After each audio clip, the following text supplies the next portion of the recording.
জিরানিয়া মহকুমার কৃষকদের কাছ থেকে ধান ক্রয় প্রক্রিয়া শুরু হয়েছে। জিরানিয়ার মাধববাড়িস্থিত আন্তঃরাজ্য ট্রাক টার্মিনাস পরিসরে আজ সহায়ক মূল্যে ধান ক্রয় কেন্দ্রের উদ্বোধন করেন খাদ্যমন্ত্রী সুশান্ত চৌধুরী।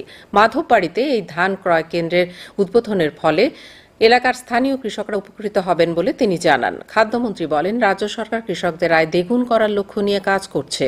আজকের এই অনুষ্ঠানে অন্যান্যদের মধ্যে উপস্থিত ছিলেন খাদ্য জনসম্ভরণ ও ক্রেতা স্বার্থ বিষয়ক দপ্তরের ভারপ্রাপ্ত অধিকর্তা অনিমেষ দেববর্মা, কৃষি ও কৃষক কল্যাণ দপ্তরের অধিকর্তা শরদিন্দু দাস, জিরানিয়া নগর পঞ্চায়েতের চেয়ারপারসন রতন কুমার দাস প্রমুখ।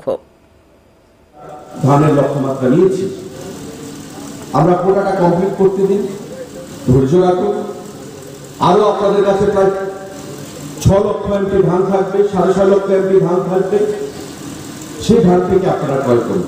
আমি যারা কৃষক সমাজ, কৃষক ভাই, তাদের কাছে আহ্বান জানাবো, প্লাস যারা ধান চালের ব্যবসার সঙ্গে যুক্ত রয়েছে তাদের কাছে আহ্বান জানাবো যে যৌথভাবে আমাদের মানুষের অর্থনৈতিক বুনিয়াদকে শক্তিশালী করতে হবে, কৃষকদের অর্থনৈতিক বুনিয়াদকে শক্তিশালী করতে হবে এবং রাজ্য সরকারের যে প্রচেষ্টা, ইচ্ছা, প্রধানমন্ত্রীর যে প্রচেষ্টা, ইচ্ছা, সেটা যেন কোনোভাবে বিফলে না যায় এবং আপনাদের যেন ব্যবসায় যেন আঘাতটা আসে।